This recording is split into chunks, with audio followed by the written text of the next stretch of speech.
What's up, Unleashed Humans? On this episode, we talk about sex. Yes, sex. We talk about the benefits of sex and also why it has been demonized in recent years. We also discuss birth control, sexually transmitted diseases, and the wild world of porn. It's an episode packed with information and ideas, and I'd love to hear what you guys think. So first off, why has sex been demonized? Why have we been sheltered from truly understanding sex? After all, sex is one of the most healthy and natural things we can do as human beings. Well, for starters, sex has been thought of as dangerous due to the spread of many sexually transmitted diseases, which, to be honest, is something that is actually a real thing. However, I think the numbers that many organizations are promoting are a little bit high. Now, don't get me wrong, I think sexually transmitted diseases are spreading like wildfire, but not by as much as we're being led to believe. It is, however, still very important to wear protection if you're going to have sexual relations with someone you just met or someone you're hooking up with for one night. I'm just being realistic here, folks. So here are a couple numbers reported from the World Health Organization this year in 2019. More than 1 million sexually transmitted infections are acquired every day worldwide. Each year, there are an estimated 357 million new infections, with one of 4 sexually transmitted infections being chlamydia, gonorrhea, syphilis, and trichomoniasis. More than 500 million people are estimated to have genital infections with herpes simplex virus, so HSV. More than 290 million women have human papillomavirus HPV infection.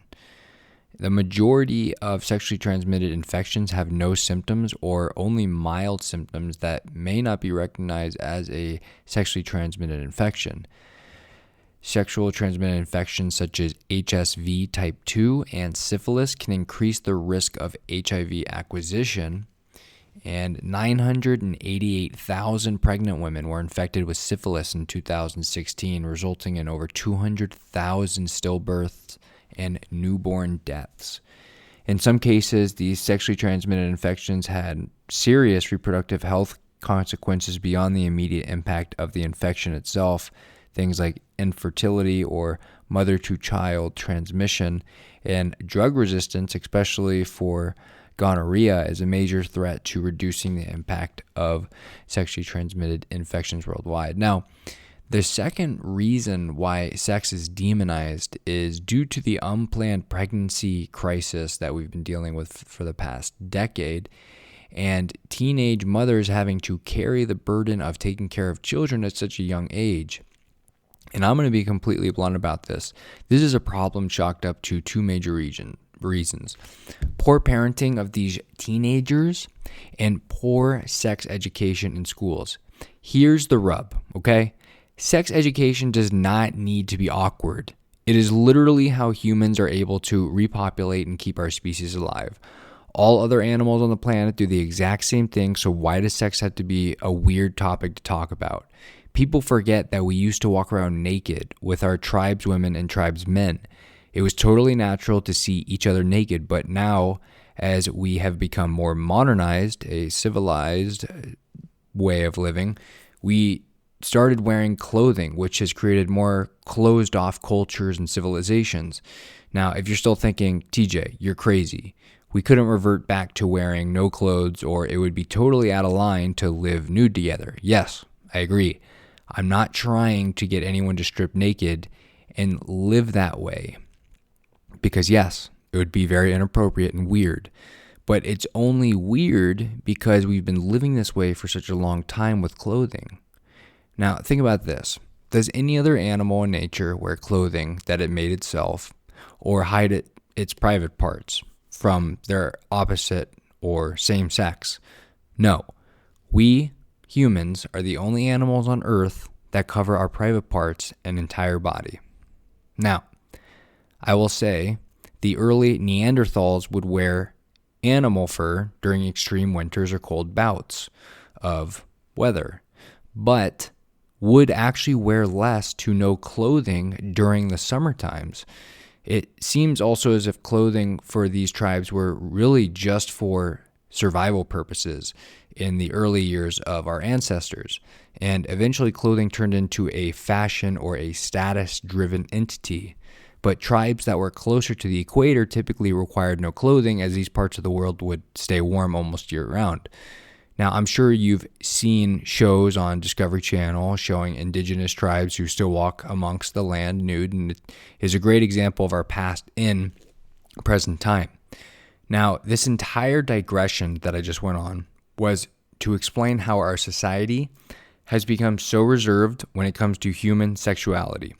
I don't know if you've noticed, but teenage girls these days are wearing quite provocative clothing, which is clearly luring young boys into their web. Although it is hiding what is underneath, these girls' clothing is open invitation for sexual activity, thus making teenagers more curious to experiment, which is totally fine, but these teens lack clear understanding as to what sex is meant for. Most people know that females mature much faster than males sexually and physically. This is no secret. So these young girls know exactly what they're doing. Allowing young girls to dress the way they are is a reflection of poor parenting, and the way that young girls are going about engaging in unsafe sex and unplanned pregnancies is also a reflection of poor educational guidance in schools. Now, here's the deal. We as parents and teachers should tell our kids sex is okay. We shouldn't tell them not to have sex. The mere fact that we're telling teenagers to not have sex is going to make them want to do it more. Did we not learn anything from Freud's psychosexual analysis? Sex between creatures is innately driven into us, and by depriving us of our natural instincts will only drive us to crave it more. Instead, we should be teaching our kids about what sex is meant for, and that it is also meant for pleasure and for health. In our society today, we deprive children of knowledge they should know a couple years earlier, in my opinion. I personally think sex education should be taught by the age of 10, which is about the 4th and 5th grade. By this time, children have a clear delineation between male and female and have clear hormonal attraction towards either the same or opposite sex much earlier than parents and guidance counselors want to admit. Now, most schools have one day where they cover sex education. I remember I was about 11 years old. I was in 5th grade when we first had sex education. It was pathetic. It maybe lasted for like 40 minutes, and the teachers were so awkward about it.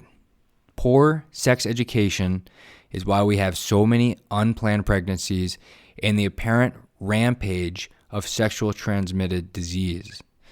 This is why sex education should be a semester-long course in the line of an ongoing discussion. We can't expect to adequately cover all that goes into sex and childbirth in a 40-minute session or even one semester.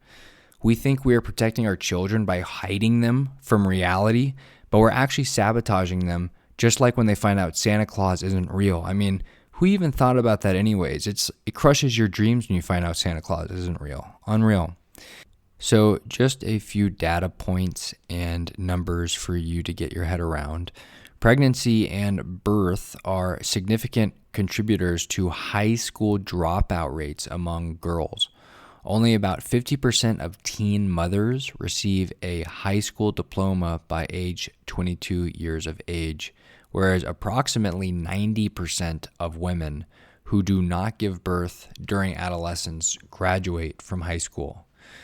The children of teenage mothers are likely to have lower school achievement and to drop out of high school, have more health problems, be incarcerated at some time during adolescence, give birth as a teenager, and face unemployment as a young adult. In 2017, a total of 194,000 babies were born to women aged 15 to 19 years of age, for a birth rate of 18.8 per 1,000 women in this age group. Now, although reasons for the declines are not clear, Evidence suggests that these declines are due to teens abstaining from sexual activity and more teens who are sexually active during birth control than in previous years. Still, the U.S. teen pregnancy rate is substantially higher than in other Western industrialized nations, and racial and ethnic geography disparities in teen birth rates persists. Which brings me to my next topic is birth control, which is very controversial, but I have my own stance on this. Now, birth control for women in the form of pills and even IUDs, which is an intrauterine device, might be one of the worst things we could have brought to the market.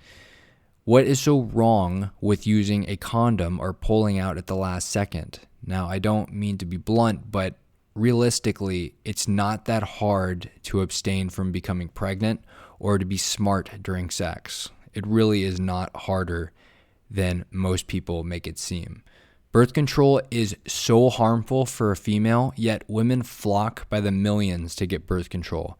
Even the so-called safest form of female birth control, aka IUD, which again stands for intrauterine device, has serious consequences, but doctors today always make new birth control products sound so fluffy and without side effects. They also say that you may feel side effects, or they promise that birth control will eliminate cramps, heavy bleeding, acne, and supposedly help people with certain things like endometriosis. The funny thing is, IUDs actually increase symptomatology in many women. But wait, I thought it was supposed to eliminate pain and discomfort. I'm confused. Yeah, and so are many other females. I personally know a handful of women who had worsening side effects after implanting an IUD into their uterus. Things like having low back pain, increased acne, increased headaches, irregular bleeding, increased cramping, unable to sleep, depression, moodiness. Oh, get this. And after these women put IUDs into themselves, they had loss of sex drive. Makes zero sense. IUDs are literally decreasing women's drive to have sex. A device meant to allow you more freedom during sex is actually making women not want to have sex. Does that make any sense to you? Because it makes zero sense to me. Now, here's a list of symptoms you can experience from having IUDs. And by the way, IUDs are supposed to be the safest form of birth control. Yeah, bullshit. So here are some symptoms. Irregular bleeding for months, irregular periods, dizziness, headaches, low blood count, painful sex, vaginal discharge, fever, weight gain, low back pain, pelvic pain, painful periods, nausea, tender breasts, acne and skin rashes, uterus perforation where the IUD punctures the uterine wall, leading to severe bleeding and infection, pelvic inflammatory disease with bacterial infection, ovarian cysts, unplanned pregnancies in the form of ectopic pregnancy where the egg implants outside of the uterus. Wow, that sounds amazing. I'm going to go to my doctor and get an IUD right now. Yeah, no shit, IUDs and birth control pills are going to cause symptoms. They are blocking women's natural ability to implant an egg into the uterine wall. It also alters the cervical mucus, which inhibits male sperm from passing through the cervix. This makes zero sense to me as a man. However, I am also much more informed than most people because most people still believe that their medical doctor is their savior and people do anything their medical doctor tells them to do. Listen, I have nothing against medical doctors. Hell, you should have a vengeance against anyone that you see. You should trust no one until you've done your own research, okay? People, they don't trust chiropractors, dentists, medical doctors, specialists, and really, like I said, you should do your own homework. Don't believe anything someone says just because they're a doctor. Don't even believe me. You should do your own research. It's ridiculous how people are just led astray by doctors because they're a doctor, okay? Do your homework before you start taking a new drug. If you have to inject something into your uterus or take a pill to unnaturally stop your innately driven human physiological process, then it's clearly not healthy for you, especially if you have worsening of symptoms or your previous symptoms don't go away, even when your medical doctor promised they would go away. This should be an immediate red flag. The simple fact is that sex doesn't have to be so complicated. If you are taking birth control to diminish painful cramping and heavy bleeding, I understand. However, there is a larger problem at hand, and by taking a pill or implanting an IUD, this isn't addressing the underlying reason for your painful periods. I personally know women who have had endometriosis their entire life. Endometriosis is a condition in which women have heavy bleeding and heavy cramping. These women went through the gauntlet of medical procedures and birth control methods until they realized there was a reason for their painful cycles. It has been as simple as eliminating certain foods, drinks, and activities from their life. I am not even kidding you when I say that the foods you are eating are likely contributing to your painful periods. Try getting a blood draw for food sensitivities to see which foods may be making your periods worse. It might change your life. Now, if you're interested in ordering a food allergy panel through me, please let me know and I will be happy to do a professional read for you. The bottom line for women is you don't need birth control. If your partner uses a condom or practices safe sex by pulling out effectively, you'll be fine. People make sex way too complicated. It's supposed to be both fun and pleasurable, remember. Now, on to the health advantages of sex. First, sex is one of the healthiest and pleasurable activities humans can engage in on a daily basis for both physical and mental health. Regular healthy sexual activity has been shown to increase your immune system and helps boost your body's ability to make protective antibodies against bacteria, viruses, and other invaders. Interestingly enough, having regular sex actually increases sex drive. Sex increases desire and increases blood flow to reproductive organs, which thus then creates more pleasurable sex. Makes sense. Now, for women, regular sex will strengthen women's pelvic floor muscles, which will make their bladder control much stronger and will decrease incontinence. These are the same muscles used during Kegel exercises, ladies. Studies have also shown that sex will help decrease blood pressure, specifically systolic blood pressure, but should not be used as a replacement for medication in those people who have serious blood pressure conditions. Sex is very healthy in the fact that it engages almost all the muscles in your body. It is a full body exercise that burns a ton of calories. Sex has been shown on average to burn about 5 calories per minute, depending on how vigorous and how often you do it. It can actually be more calories burnt per minute. Studies have shown that sex will increase heart health and cardiovascular performance. Sex also keeps hormone levels in check, like estrogen and testosterone, and these levels are very important to keep regulated because if they are out of balance, they can lead to osteoporosis and cardiovascular disease. One study in men showed that those who had sex at least 2 times a week were 50% less likely to die of heart disease than their less sexually active peers. Also, men who had sex at least twice per week reduced their risk of a fatal heart attack by 50% compared to guys who had less sex than once a month. Now, sex can help you fall asleep and stay asleep because during orgasm, a hormone called prolactin is released. Prolactin is a natural sleep aid and promotes relaxation and sleepiness. Now, this goes without saying, but sex also relieves stress. Touching, hugging, and sexual intimacy releases a ton of feel-good hormones that come from the reward and pleasure centers in our brain. Intimacy and touch relieves anxiety and can dramatically increase overall health. Now, being sexually active will dramatically alter your happiness and mood, not only with your partner, but with relationships with your family and friends. It promotes a sense of well-being and prosperity. Observational studies have shown that regular sex will actually make people look younger. Yes, this is true. This is because regular sex stimulates estrogen and testosterone that keep people looking young. Estrogen in women has shown to keep skin lush and hair lustrous. In one study, judges viewed participants through a one-way mirror and guessed their ages. People who had sex at least 4 times per week with a regular partner were perceived to be 7 to 12 years younger than they actually were, which was very fascinating.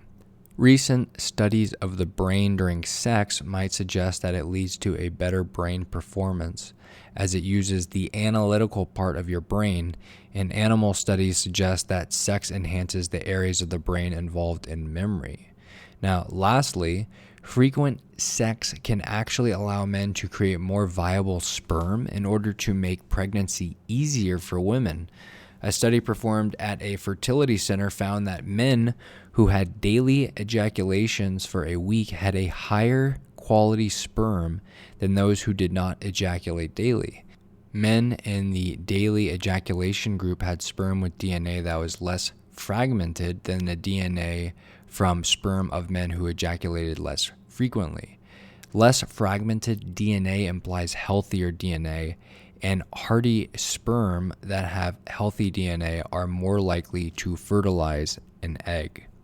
Now, as far as the disadvantages of sex, the 2 things that I could think of in my mind only, and from most things that you'll find, is that you will have unwanted pregnancies and sexually transmitted diseases, which, again, are the only disadvantages in my eyes. But these 2 disadvantages are clearly only disadvantages if you yourself made the mistake of either not protecting yourself properly or not being smart when reaching climax. Now, on to the other side of sexual activities.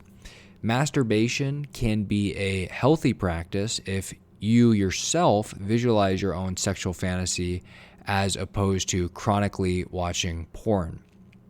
Now, a ton of research studies has linked porn to be one of the major causes of sexual dysfunction, lower sexual arousal, and lower sexual relationship satisfaction. You see, porn is both extremely and falsely excitatory, meaning that your sexual arousal is artificially overstimulated by a reality that only exists through video, and that your wildest fantasies are occurring before you without any repercussion or potential for real-life failure. By masturbating to porn, you put yourself into a world that is beyond what would actually occur in real life, and this causes your brain to feel and respond in a very unnatural way, thus creating an overstimulated environment and nervous system that leads to craving the same over-excitatory response over and over and over again. So when it comes to actually having sex with your partner or spouse, your body will seek for the same things when watching porn, but then your body will realize the real thing isn't the same as watching your wildest fantasies, thus leading to poor sexual function and sexual relationship with your partner. Now, since the end of 2006, many free porn websites became widely popular and spread across the internet like wildfire. This instantly changed the porn industry and allowed people to masturbate in the comfort of their own homes without wait. Of importance, since 2006, widespread use of the internet porn has increased the prevalence of erectile dysfunction in men through 10 well-documented research studies. Erectile dysfunction rates for men under 40 years of age ranged from 14 to 37%, while 16 to 37% had very noticeable decreases in sex drive, aka libido. 6 well-received studies from 2014 to 2019 demonstrated that porn was the causation of chronic sexual dysfunction, and by merely eliminating exposure to porn, this either significantly or completely reduced sexual dysfunction. Now, one case that I thought was interesting followed a 33-year-old male whose only sexual experience his entire life was from masturbating. He was 33 years old and had only masturbated his entire life. He'd never had sex before marriage and had only masturbated until he finally married his wife. He had been masturbating to porn literally his entire adult life. When it came to have sex for the first time with his wife, in his life, he's never had sex. When he finally got married, he had sex at 33. He was unable to ejaculate or achieve orgasm after nearly 30 to 45 minutes of sexual penetration with his new wife.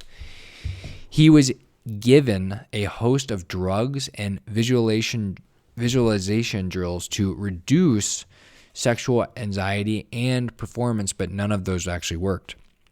Now, the man reported that he simply did not have the same excitatory response during sex that he did when he masturbated to porn and thus could not orgasm. This led to a complete ban of sexual activity and masturbation to porn. And actually, after a couple of weeks of no sexual activity and masturbation, the man had an increased desire for sexual activity with his partner. After implementing a few techniques to induce more realistic sexual encounters, the man was eventually able to ejaculate with his wife, and since then have been much happier in their relationship. Now, what seems to happen with porn-induced orgasm is that over time, a person will need to switch to more violent and extreme porn to reach an orgasm. Now, just like marijuana is typically the drug people start with until they move on to more hard stuff, porn is the same way. Most people start with man and woman heterosexual porn.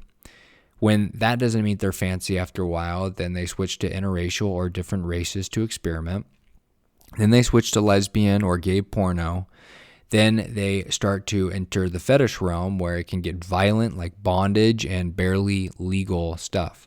Now, the mind begins to want more of the hardcore stuff because each time someone masturbates, they build a tolerance or get bored of the so-called normal porn.